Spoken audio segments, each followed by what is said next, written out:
sem demora, você pegasse a sua Bíblia e acompanhasse comigo a leitura segundo escreveu Lucas. Evangelho segundo escreveu Lucas, nós vamos ler o capítulo 15. Capítulo 15, e nós vamos ler alguns trechos desse capítulo. É importante que você esteja com a Bíblia aberta. Estou percebendo que alguns irmãos estão levantando, então se você puder e quiser levantar, faça assim em nome de Jesus, tá bom? Amém.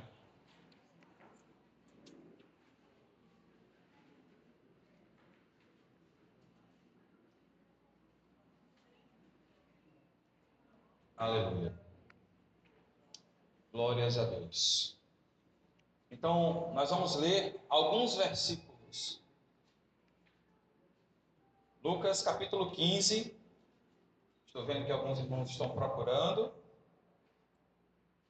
Pronto, agora nós vamos ler a palavra de Deus. Muita atenção, igreja. Lucas 15, vamos ler o versículo 1 e 2, em princípio. Aproximavam-se de Jesus todos os publicanos e pecadores para ouvir. Versículo 2. Os fariseus e os escribas murmuravam, dizendo: Este recebe pecadores e come com eles. Então, Jesus lhes contou esta parábola. Qual de vocês é o homem que, possuindo 100 ovelhas e perdendo uma delas, não deixa no deserto as 99 e vai em busca da que se perdeu até encontrá-la? Leiamos o versículo 8. Assim diz o versículo 8. Ou qual é a mulher que, tendo 10 dracmas, se perdeu uma delas, não acende a lamparina, varre a casa e a procura com muito empenho até encontrá-la? Vamos ler o versículo 11. Jesus continuou: certo homem tinha 2 filhos. Versículo 12. O mais moço deles disse ao pai: Pai, quero que o Senhor me dê a parte dos bens que me cabe. E o pai repartiu os bens entre eles. Feche seus olhos mais uma vez.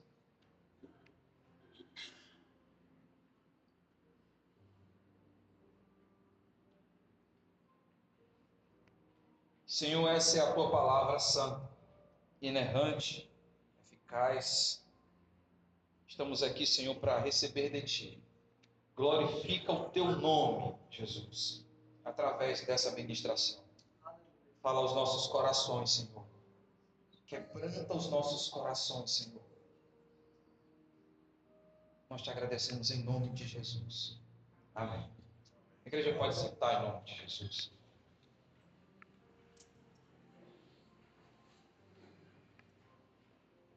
Deus seja louvado. Aleluia. Amada igreja, nós estamos diante do evangelho que mais tem parábolas. O evangelho, segundo a narrativa de Lucas, tem 24 das aproximadamente 40 parábolas que estão registradas no Novo Testamento. Dos 24 capítulos que Lucas tem, 18 deles contêm parábolas. Jesus sabia que o método parábolas era extremamente eficaz. E também era um excelente contador de histórias. Estamos diante de 3 parábolas intimamente conectadas. Também são muito conhecidas. Então, sabendo que o gênero da narrativa é uma parábola, Jesus chamou os fariseus para uma conversa. E parábola é um relato de algo possível. As parábolas que Jesus narrou e ensinou para as pessoas representavam situações possíveis, e todas com lições espirituais profundas. Jesus falava de forma simples, de doutrinas profundas. De acordo com as palavras de Jesus, em Mateus capítulo 11, no versículo 25 e 27, as parábolas de Jesus tinham um propósito duplo. O primeiro propósito era esconder a verdade das pessoas satisfeitas em si mesmas, das pessoas que se consideravam sofisticadas e inteligentes demais para aprender de Jesus. E o segundo propósito de uma parábola era falar às almas ansiosas, que tinham a fé como a de uma criança. Igreja, nós estamos diante de 3 parábolas. E eu gostaria muitíssimo que você fosse essa pessoa, essa alma ansiosa por aprender de Deus.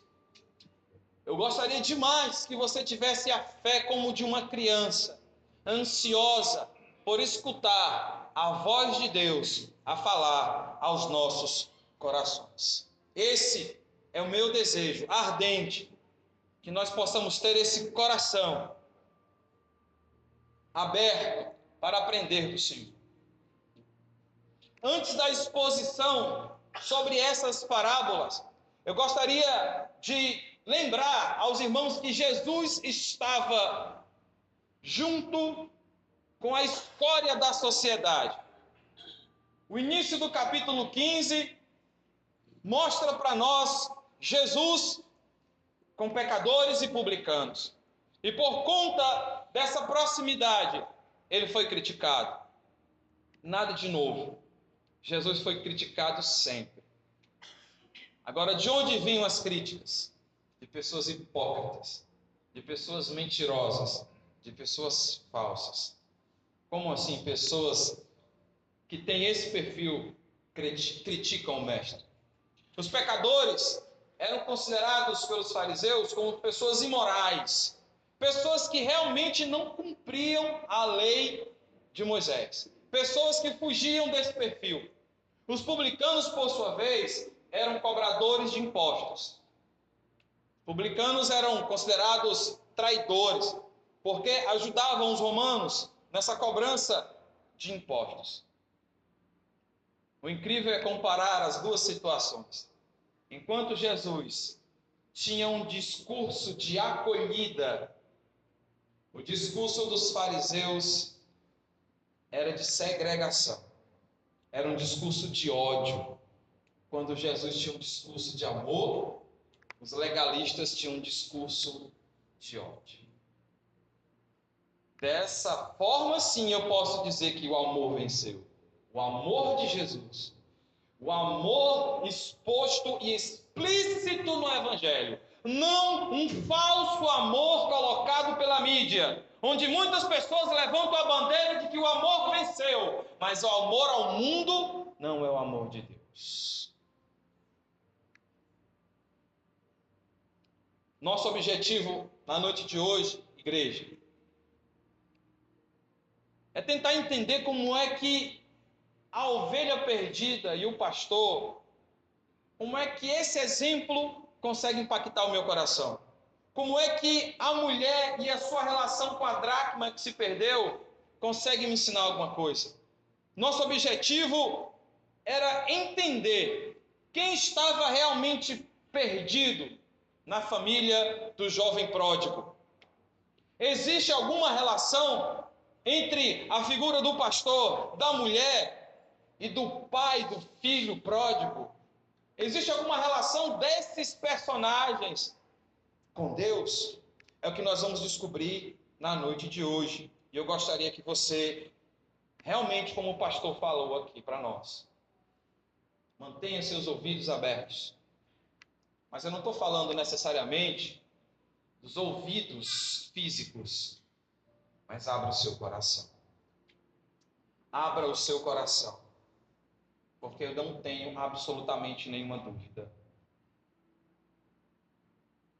que algo muito bonito vai acontecer nesse lugar. Que algo muito impactante vai acontecer nesse lugar. Que algo muito forte vai acontecer nesse lugar. E sendo mais específico, algo muito forte vai acontecer no seu coração. Eu não tenho nenhuma dúvida disso. Amada igreja, no capítulo 15, do versículo 3 ao versículo 7, Jesus usa uma linguagem óbvia, contextualizada, porque aquela sociedade era uma sociedade pastoril. Era comum existirem rebanhos encontrados aí naquelas paisagens.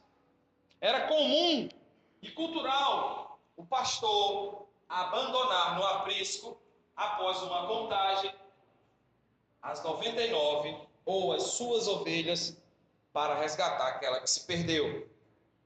Aqui percebemos uma importante informação, porque o pastor foi buscar a ovelha, mas ele não foi só buscar, ele foi buscar e procurou a ovelha até achar. Muitas pessoas vão procurar algo e desistem no meio do caminho porque a procura estava muito difícil e de repente aquilo não era tão importante e a busca foi cancelada. Mas o pastor, o bom pastor, ele vai buscar até achar. E nós conhecemos o final lindo dessa história. A ovelha é um animal completamente dependente. Ela não consegue encontrar o caminho de volta. Acredito que você não viu por aí, nos documentários do Animal Planet, ou da BBC de Londres, ou de algum biólogo ou amante da natureza, um vídeo em que uma ovelha estava sendo extremamente agressiva e provocando e tocando terror no rebanho. Uma ovelha, ela é conhecida por ser um animal mais pacato e extremamente dependente. E quando essa ovelha se perde, ela, de forma errante, ela vai vagar. E a geografia daquele lugar traz para nós um lugar inóspito. Uma paisagem difícil, em lugares de difícil acesso. Possivelmente com um solo pedregoso. E o que essa ovelhinha faz quando se sente perdida? Ela berra. É a sua única arma. Ela vai berrar. É incrível que naquela época era cultural os pastores chamarem as ovelhas pelo nome. E as ovelhas conheciam o nome do seu pastor. Em João, no capítulo 10, no versículo 14, olha o que Jesus fala para nós. Olha o que Jesus fala para você. Olha o que Jesus fala para mim. João 10, 14. Eu sou o bom pastor e conheço as minhas ovelhas, e das minhas sou conhecido. Se o Senhor Jesus é o nosso bom pastor, Ele conhece você. Ele sabe o seu nome. Ele conhece você bem mais do que você acha que conhece a si. Ele sabe quais são as suas fraquezas. Jesus sabe onde você errou. Jesus sabe das suas limitações. Jesus conhece os seus pecados. Jesus sabe o quanto você é dependente do seu agir. Ele é o bom pastor. E você, como uma boa ovelha, você tem que lembrar que é dependente desse pastor. Diferente do que se prega hoje em algumas igrejas, em alguns lugares, falando da autossuficiência humana, em que você pode, em que você é capaz, em que você é a coroa da criação, que você não precisa de nada. Quando a Bíblia coloca para nós que nós temos que se sentir completamente dependentes. da graça do Senhor, da ação do Senhor. A autossuficiência sem Jesus é mentira do mal. E isso tem crescido demais. O pastor não só busca a ovelha, mas ele encontra a ovelha. E eu acredito, fazendo um pouco de conjectura, que aquele pastor deve ter procurado essa ovelha por alguns lugares, deve ter passado por solos pedregosos. Essa ovelha não se sabe, aqui não falamos, a Bíblia não fala que o quanto tempo foi necessário para esse resgate, mas fala que houve o resgate. De repente a ovelha estava até com fome, com sede, ferida. E o pastor em busca dessa ovelha errante, dessa ovelha perdida, da ovelha que se desgarrou do rebanho, da ovelha que antes do encontro com o pastor estava sujeita ao ataque dos predadores, ao ataque dos animais ferozes. Possivelmente aquele pastor estava cansado, e ao encontrar aquela ovelha, a felicidade superou o cansaço. Ele pega aquela ovelhinha, possivelmente toda se tremendo, possivelmente sem mais força para berrar. Já berrou tudo quanto podia, mas o bom pastor, ele pega aquela ovelha nos ombros. E ovelha não é um animal tão leve, igreja. A ovelha é um animal relativamente pesado. Ele pega aquela ovelhinha, coloca nos ombros e a leva de volta para o aprisco. Houve um resgate de uma ovelha que estava perdida. E o pacote completo desse resgate é o final, onde há uma celebração. Porque a ovelhinha que estava perdida foi resgatada, voltou para o aprisco, e a alegria daquele pastor foi tão grande, que você percebe que a comparação é feita até com alegria nos céus, por conta de um pecador arrependido, por conta de uma pessoa que caiu em si e percebe que é essa ovelha que precisa ser resgatada. O resgate, o encontro e o retorno celebrado com uma festa maravilhosa. E eu peço a Deus que na noite de hoje haja uma festa nesse lugar. Que nós possamos nos alegrar pelo resgate do bom pastor que está procurando a ovelhinha que se desgarrou. Quem sabe essa ovelhinha está aqui hoje, precisando desse resgate, precisando desse pastor, dessa proteção, voltar para o aprisco de onde essa ovelhinha saiu. Entre os versículos 8 e 10, nós temos a segunda parábola falada aos fariseus. É a história de uma mulher, possivelmente de uma origem humilde, pobre, que tinha 10 dracmas. E ela perdeu uma delas. Essa mulher possivelmente tem uma origem humilde. A dracma era uma moeda grega que valia por um dia de trabalho. As moedas que essa mulher tinha, possivelmente, era o seu pequeno e simples tesouro.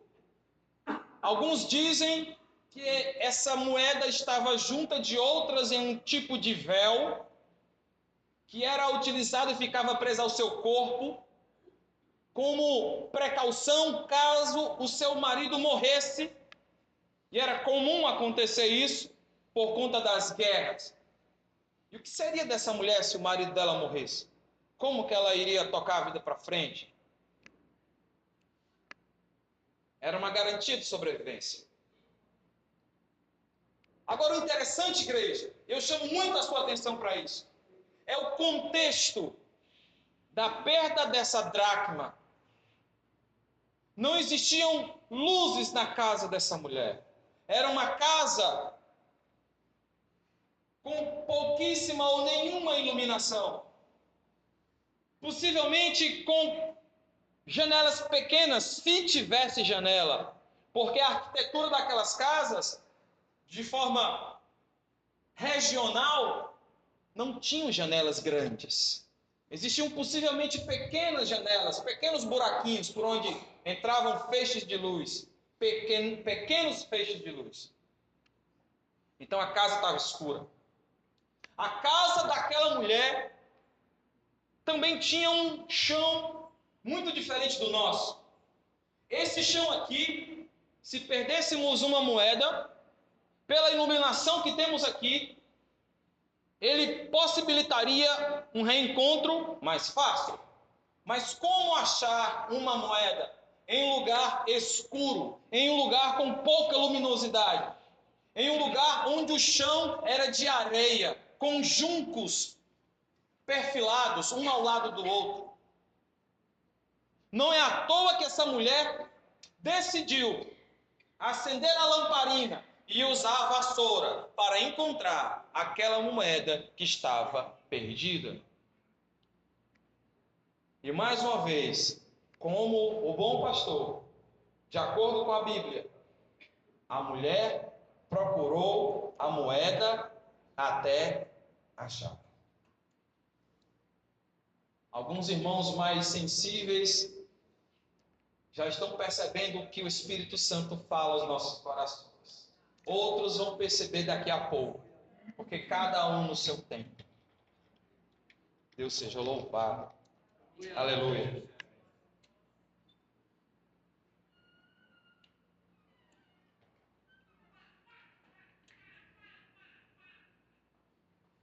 Aleluia.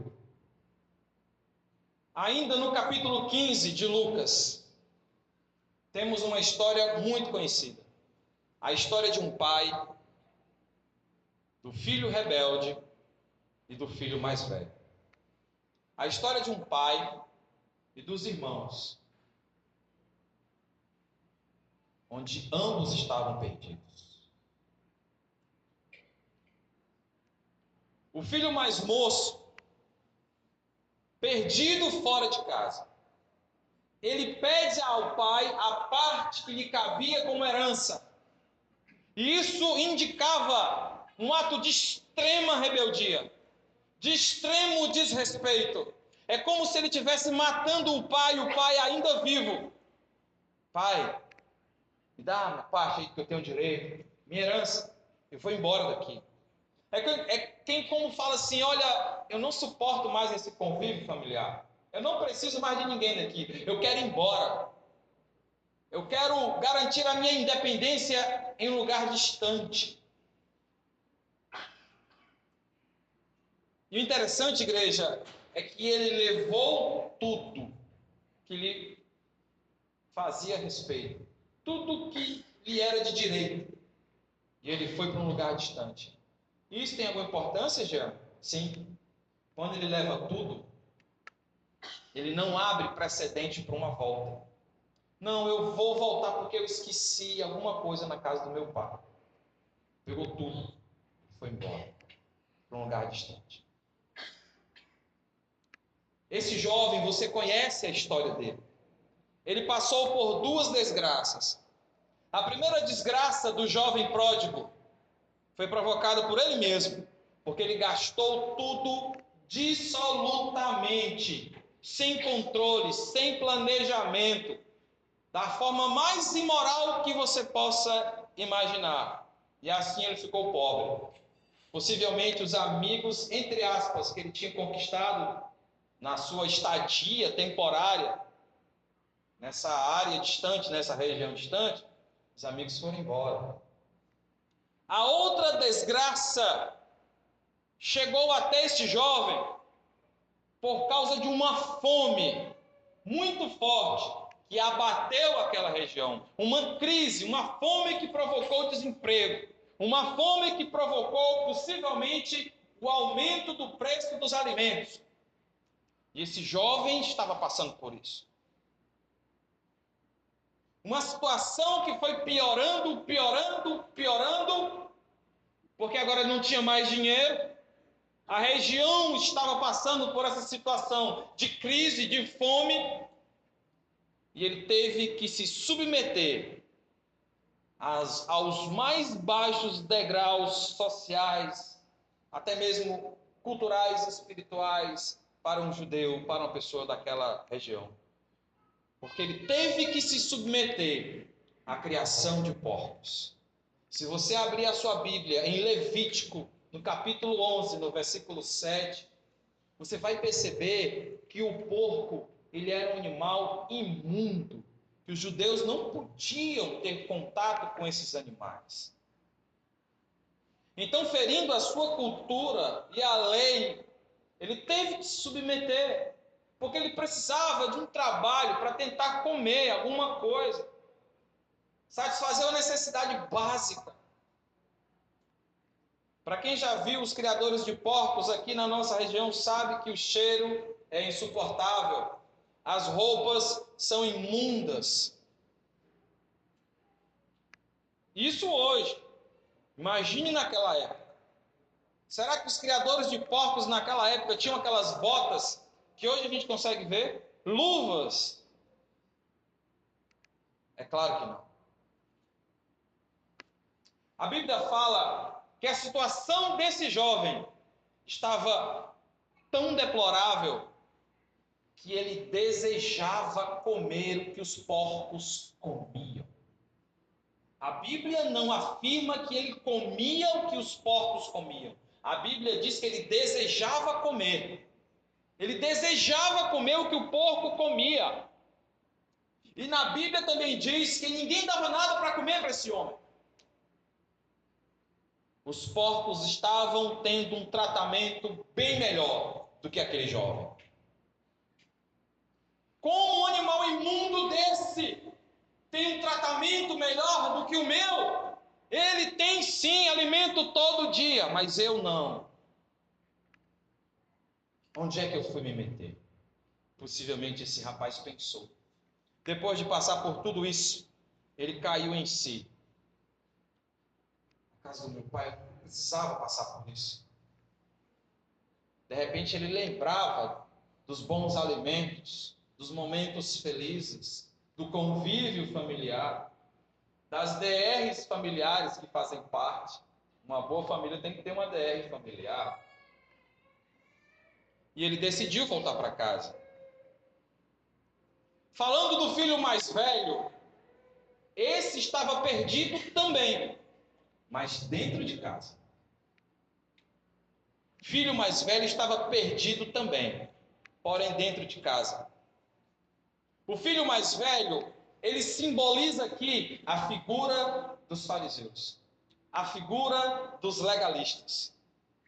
O filho mais velho, no versículo 30, ele não se alegra com o retorno do seu irmão, nem de irmão. Ele chama o jovem que se arrependeu. Ele diz assim: vindo, porém, teu filho. Por que ele não falou, vindo meu irmão? Que vínculo familiar é esse? Nós temos um jovem perdido dentro de casa. Vivia preso ao trabalho e à sua racionalidade.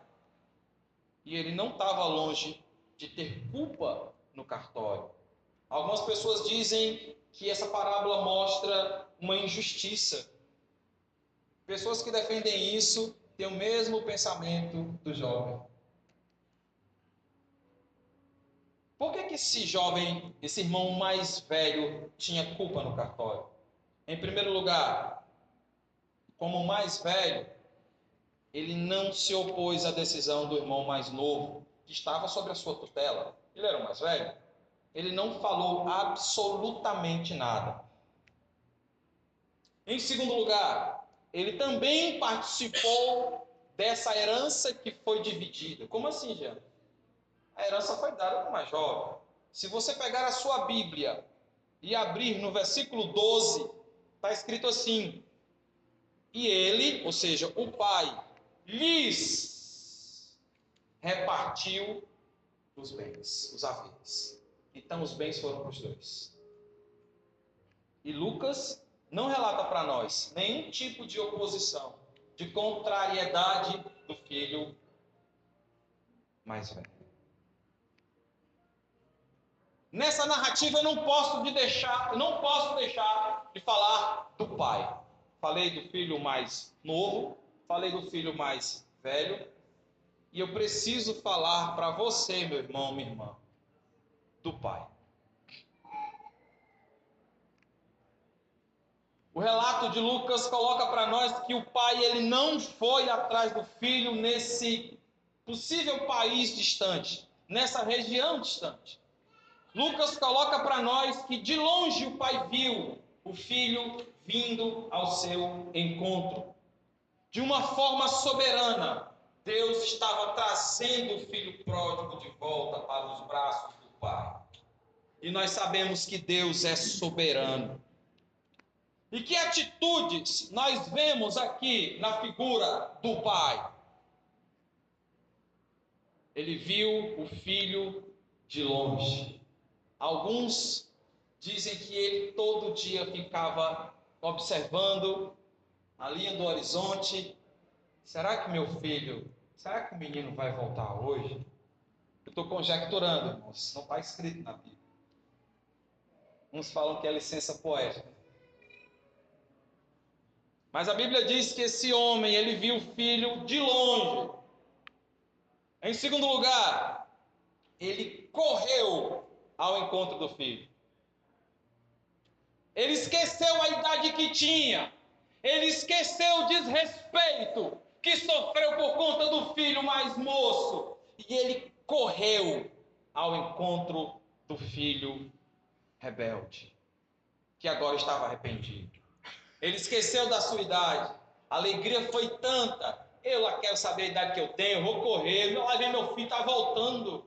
Meu filho está voltando para casa.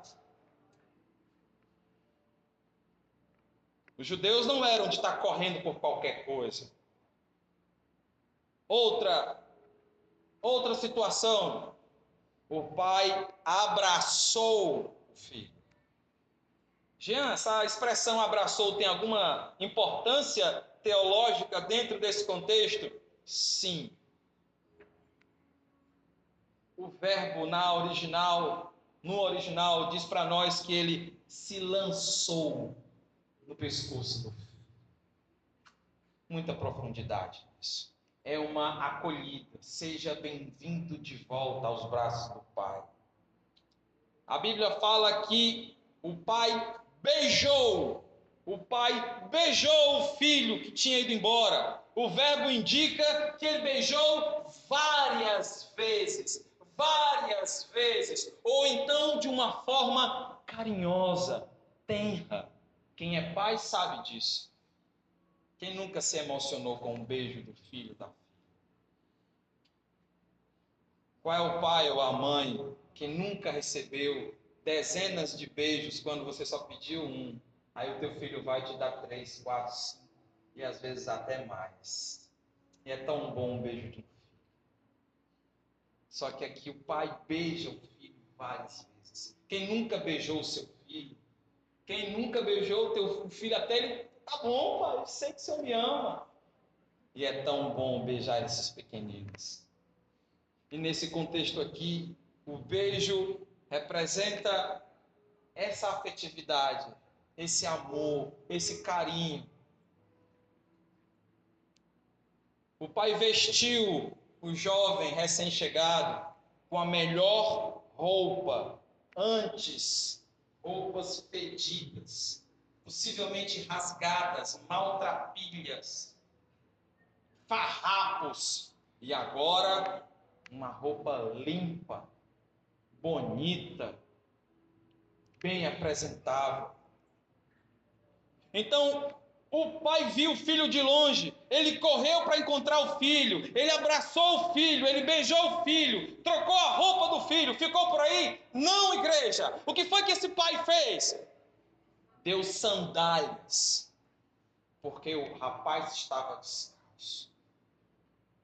Sabe quem era que andava descalço? Os escravos. Os escravos não podiam nem andar de sandálias. colocou sandálias nos pés do filho recém-chegado. Com isso, ele diz para nós o seguinte: esse aqui não está sendo mais escravizado por esse sistema. Esse filho tem um pai. E a partir de hoje, você tem sandália no seu pé. Você vai deixar de ser visto como um escravo, porque você tem um pai. E para ficar mais bonito, além da roupa nova, além da sandália no pé, o pai, ele dá um anel para aquele garoto. Um anel representando uma retomada de autoridade. Antes, meu filho, todos zombavam, cuspiam em você, você era escória, você não mandava em ninguém. Mas esse anel representa que você está de volta. Você é meu filho. E sendo eu o dono dessa propriedade, você me acompanha em minha autoridade. Você faz parte do meu domínio, do meu império. Você é meu filho. Fica por aí? Não. Ô pai maravilhoso. Será que ele está com saudade? Além do anel, igreja, o pai olha para aquela situação, chama os seus empregados e manda: olha, vocês vão pegar um novilho cevado que era usado para ocasiões especiais e deram uma festa. Então o pai viu o filho de longe. O pai correu para encontrar o seu filho. O pai o abraçou, o beijou. O pai vestiu uma roupa nova nessa criatura, nesse rapaz. Deu sandálias, colocou um anel no seu dedo, reservou um novilho cevado. Estava celebrando, porque o filho que estava morto voltou à vida. Celebração pela ovelha que foi resgatada pelo pastor. Celebração feita por aquela mulher que encontrou a moedinha que estava perdida. Celebração pelo filho que estava voltando para casa. Essas três parábolas estão conectadas. Essas três parábolas têm muito a falar para nós na noite de hoje. A ovelha, a moeda e o jovem pródigo indicam que alguém estava perdido, que algo estava perdido. Algo de valor estava perdido. Algo com muita importância estava perdido dentro da sua escala de valor.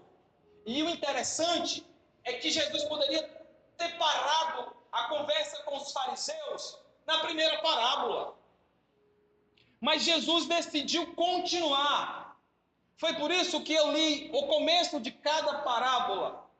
Jesus falou 3 parábolas para os fariseus. Na primeira parábola, nós temos uma escala de valor importante, mas eu tenho 99 guardadas e uma que se perdeu. Uma escala de 100 para 1. Na segunda parábola, nós temos 10 moedas e uma se perdeu. Nós temos uma escala de 10 para 1. E agora eu tenho 2 filhos. E um deles foi embora. Qual é o valor de uma alma, igreja? Qual é o valor da vida, igreja? O pastor falou aqui dessa guerra que está acontecendo entre Israel e o Hamas. Já aconteceu uma troca de prisioneiros. E elas vão acontecer. E em uma das trocas foi feita a seguinte permuta: vocês me dão um soldado israelense. E em troca nós vamos libertar quase 1000 terroristas. Irmão, você sabe o valor que tem uma alma?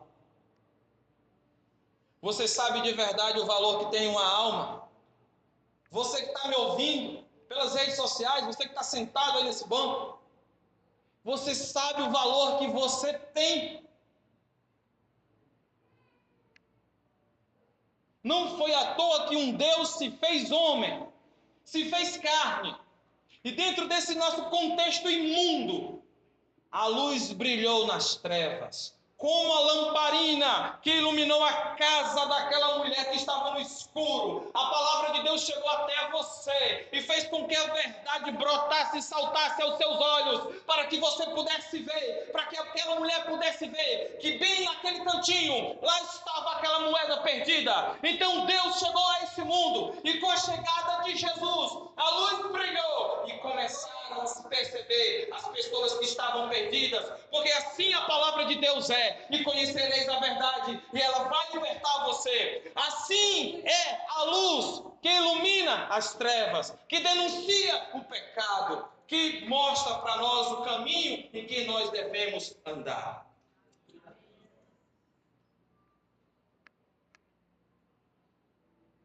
Essas histórias mostram para nós que o amor de Deus é um amor que busca. Deus busca. O pastor buscou a ovelha, a mulher buscou a dracma, e o pai foi ao encontro do filho. E hoje Deus está procurando você. Deus está buscando aquele coração ferido, sujo, pecador. Deus está procurando a ovelha perdida, a dracma perdida, o filho que se arrependeu e que, por ter se arrependido, hoje é dia de festa.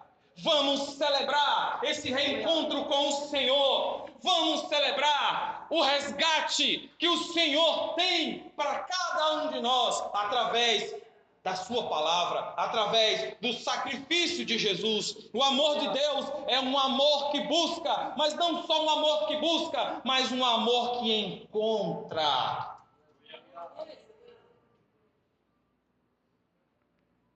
O amor de Deus é um amor que indica festa, celebração pelo resgate.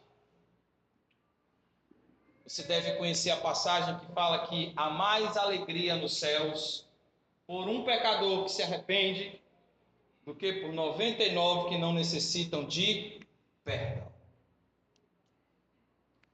Quem deseja que na noite de hoje haja festa nesse lugar? Levanta a mão assim. Feche seus olhos em nome de Jesus. Feche seus olhos. Peça ao Senhor que haja festa nesse lugar. Peça ao Senhor em nome de Jesus. Fale assim: Jesus, eu quero celebrar. Eu quero celebrar na noite de hoje. Eu quero celebrar, Senhor, contigo a alegria do reencontro de tantos quantos se arrependeram dos seus pecados e voltaram para os braços do Pai. Ore aí onde você está.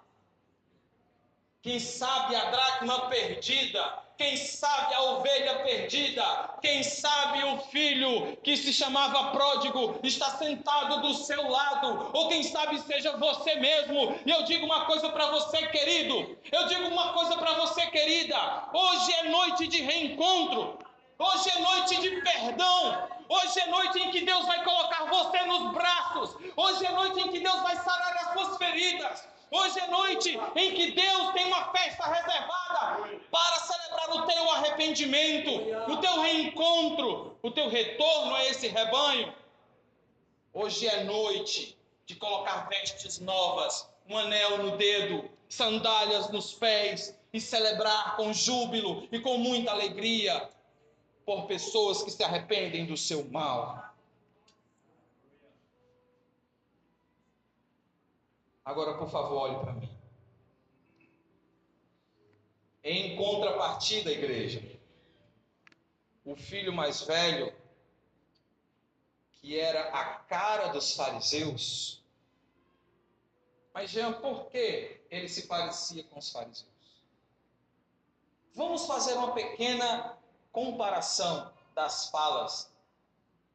Olha o que foi que os fariseus falavam para Jesus, murmurando: esse recebe pecadores e come com eles. Estou no versículo 2. Fala dos fariseus. A fala do filho.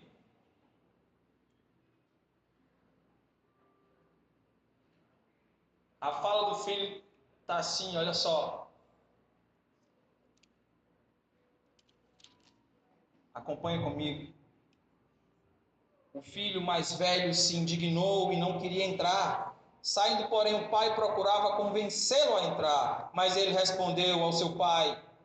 E a resposta dele foi a seguinte: faz tantos anos que sirvo o Senhor e nunca transgredi um mandamento seu, mas o Senhor nunca me deu um cabrito sequer para fazer uma festa com os meus amigos. Mas quando veio esse seu filho, que sumiu com os bens do Senhor, gastando tudo com prostitutas, o Senhor mandou matar o bezerro gordo para ele. Pensamento farisaico. Esse rapaz não sabia realmente o que era viver em família. O que esse rapaz representa para nós? Crentes ainda presos ao legalismo. Crentes áridos, com discursos ácidos, sem sentimento, com um coração duro. Eu até vi pela internet uma frase que me chamou a atenção. E quem sabe existam crentes assim. Quando uma pessoa cai, qual é a parte do corpo que primeiro se mexe em você? A sua mão para levantar o caído ou a sua língua para falar mal de quem caiu? Isso é muito forte.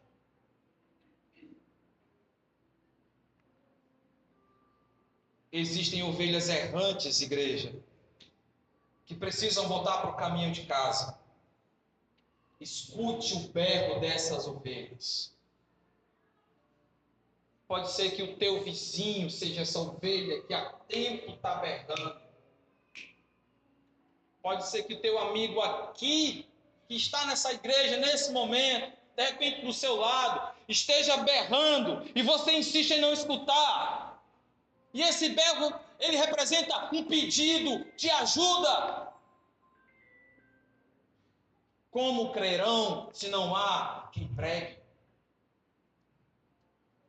Essa missão é dada para cada um de nós. Escute, procure, encontre, resgate e celebre. Escute o berro da ovelha, procure essa ovelha, encontre essa ovelha, resgate essa ovelha e celebre quando você a encontrar. Carregue essa ovelha nos seus ombros, seja o apoio, seja o pregador, seja a pregadora, seja a mão de Deus que cura e que traz de volta para o aprisco.